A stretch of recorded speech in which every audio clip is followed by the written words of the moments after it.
hindi sumusunod sa inyo. Do you have GCash? Yes, Your Honor. I-open nyo yung GCash ko ngayon. Nandiyan pa huli yung link. We gave them 48 hours, So, Your Honor, to take down the link. Bakit sila yung receiving end? Ito lang naman ang punto. Let us be very reasonable here. Don't be harsh on anybody. Yung PAGCOR ang uunahin natin dito. Sila yung nag-breakdown ng regulation. If they cannot regulate their own accredited and approved online game operators, at sinasabi nila ngayon dito, Mr. Chair, ang problema yung pong mga illegal, bakit hindi po nyo puntahan ng mga platforms, Mr. PAGCOR? Ang mga platforms, kabisado naman natin kung sino-sino sila. Ito yung Google Pay, ito yung Amazon, ito yung Facebook, ito yung Twitter. Can you not go to them in the first place with the help of DICT? Doon kayo magsimula. That's the first layer. And then go back to your legal or illegal. Tingnan nyo kung meron silang KYC measures to protect the public. Why are we frying the e-wallet? Wala po akong nakikitang participation nila sa e-gambling or whatever. Yes, but they are the conduit to wala yun. Kaya nga po, ang sinasabi ko, i-suspend nila. Tapos na yun. Pag sinuspend nila lahat, yung link, so wala na pong magbabayad. At the very least, merong provisional tayong nagawa ngayon. May provisional measure that we have done. But let us not naman fry people. Let me answer. Mr. Chair. Bakit nag-isa? Yeah. Let me, With your permission, dahil ako po yung medyo minitulo. First and foremost, tama po, Senator Marcoleta, ikaw nag-suggest. Ang kasalanan ko, I take all of your suggestions seriously. Na-offend lang po ako na sinagot kasi na wala na yan, wala nang links. Samantalang nung inon ko yung phone ng aking staff, meron pa rin link. And because nga, I found it lack of political will na July 5, kinonsulta pa. Effective today, all POGOs are banned.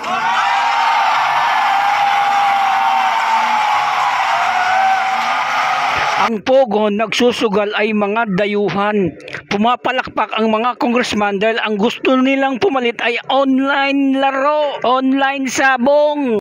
Na ang magsusugal ay mga Pilipino, 60 million na Pilipino lulong sa online gambling.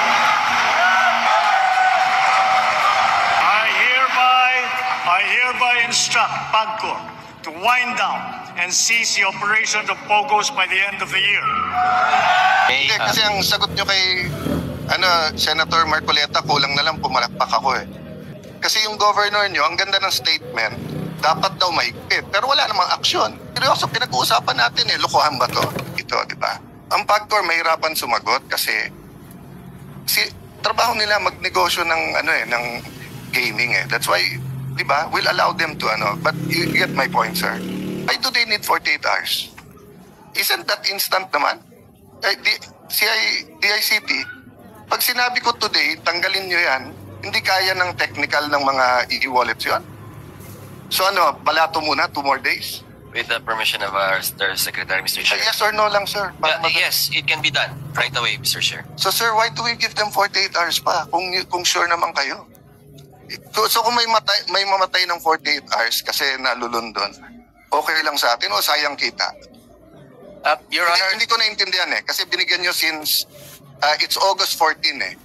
Binigyan nyo since July 5. You know, if you call them into the room, you are the central bank eh.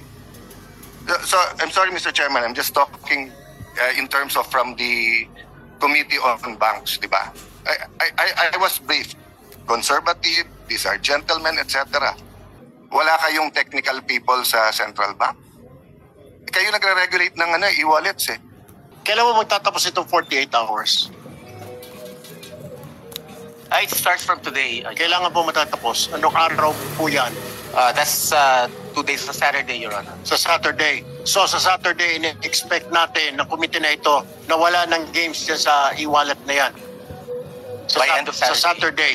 Opo. Anong oras po sa Saturday? Umaga, tanghali, gabi? 48 hours po, so we give them until the end of Saturday to remove. End of the Saturday. So ibig sabihin, sige, pagbibigyan kita, Sunday morning, hindi ko na makikita yung games sa mga e-wallets. Apo, wala na po. Pag may nakikita po ako, i-contempt kita. Pwede po.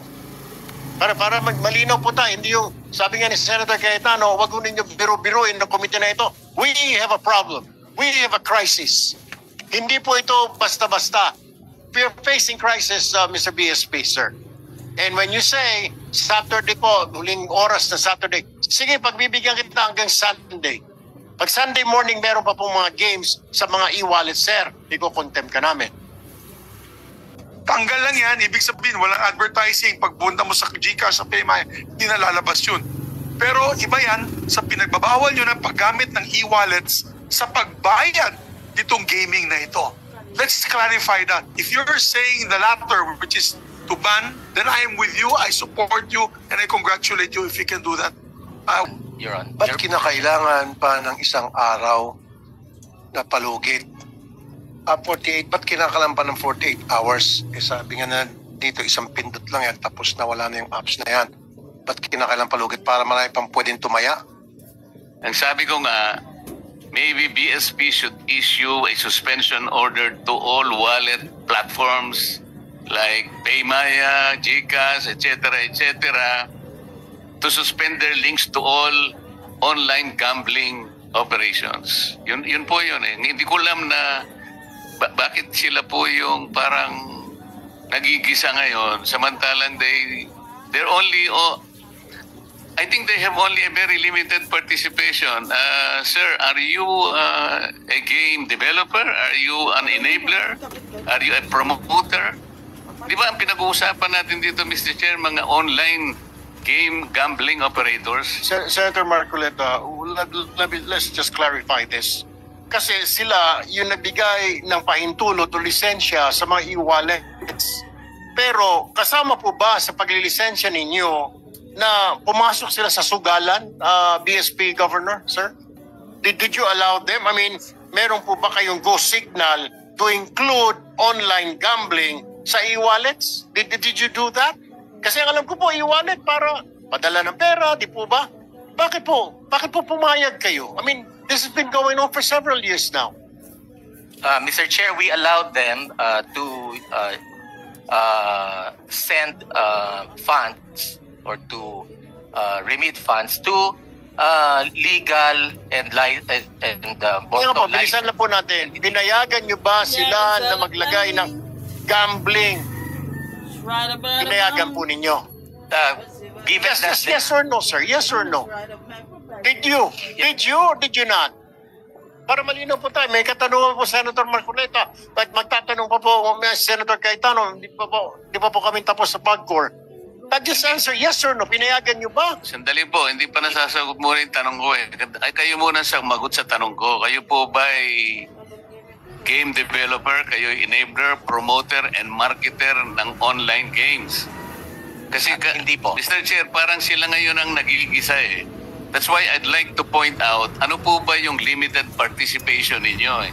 Kasi ang PAGCOR po ang merong regulatory powers dito eh. Bakit hindi sila yung mauna na mag-regulate? Bakit po yung GCash ang dinidiin natin? Parang nakikita ko, we're all barking on the wrong tree. I just made a suggestion this morning that I did not expect na sila yung gigisahin natin. Hindi po sila yung operator eh. Ang kanila, sa akin pong pagkakaunawa, the participation of GCash, of course, only at the point where lawful payment facilitation is performed. And GCash has employed stringent regulatory and compliance control. So, bakit sila yung receiving end? Ito lang naman ang punto. Let us be very reasonable here. Don't be harsh on anybody. Yung PAGCOR ang uunahin natin dito. Sila yung nag-breakdown ng regulation. If they cannot regulate their own accredited and approved online game operators, at sinasabi nila ngayon dito, Mr. Chair, ang problema yung pong mga illegal, bakit hindi po nyo puntahan ng mga platform